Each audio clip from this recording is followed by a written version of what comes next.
I want to thank you so much. I'm really honored to be here. And I want to dedicate my reading to my father's aunt, Teres Lerventhal, who was deported from her home in Hamburg, Germany, to the Riga ghetto in Latvia and shot in the Rumbala forest in December 1942.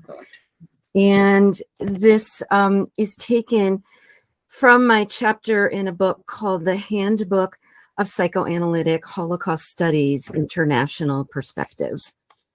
The language of loss. It was evening and it was morning. Those 2 days history records as Kristallnacht. 2 days and nights of Nazi government-sponsored rioting, looting, destruction, and murder. In a small village in Germany, my father hid along with his parents, older sister and younger brother in the cellar of their home on November 9th, 1938. Kristallnacht, the night of broken glass. It almost sounds poetic, but it was far from it. The next morning, my father was ordered to report to town hall. He was arrested, sent to Dachau. He was 16. In November 1942, my father's family was deported to Auschwitz and gassed upon arrival.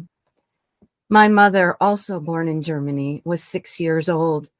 In 1936, she was backed up against a wall at school. Her classmates threw rocks at her, beat her up, called her Jude, Jew, because she refused to say Heil Hitler. Her parents got her out to the Jewish girls' orphanage in Amsterdam, the Israelitische Mädchens Weeshuis. There were 104 girls, 4 survived. I've heard many stories, yet knew much could never be spoken. Poetry became the way to bridge the chasm between that which could be spoken and that which could not. Learning the craft of poetry, word choices, their connotations, music of the line, breath, line, and stanza breaks, and more, allowed me to write about that maze of twists and turns brought up by wrestling with the Holocaust, the Shoah in Hebrew. Trees are poems the earth writes upon the sky. We fell them down and turn them into paper that we may record our emptiness, wrote Khalil Gibran.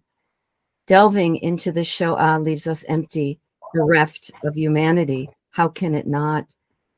Poetry is the way I try to figure out the world and my place in it.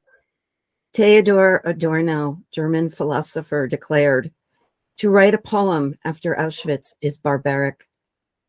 What I know as a poet writing about the Holocaust is that I'm embarking on something difficult. I want to honor the victims, survivors, their descendants. I am wrestling with something of epic proportions, and I am working with and resigned to reality. I am a witness to history, and history is a weighty task. I believe we need to write after Auschwitz. It is not barbaric. I believe we must write about Auschwitz and all its implications, not only for the dead, but for the living. Survivors' lives were not easy. Many felt guilty for surviving. The living had dreams about the dead. That is what I write about. Survivors tried to shelter their children from their pain. They did not succeed. They had joy, though tinged by sadness. They loved, they lived, they died. That too is what I write about. Poetry after the Holocaust is necessary. The poet Paul Celan, who survived the Holocaust, said, "Only one thing remained reachable, close, and secure amid all losses: language. In spite of everything, it remained secure. But it had to go through its own lack of answers, through terrifying silence, through the thousand darknesses of murderous speech. The Holocaust brings up more questions than can ever be answered. Poetry asks questions, invites us in to look past that cursory reading, to dig deeper, to engage with the poem, and it wants us to look at the questions the poet poses. those that can be answered and those that remain unanswerable. Thank you.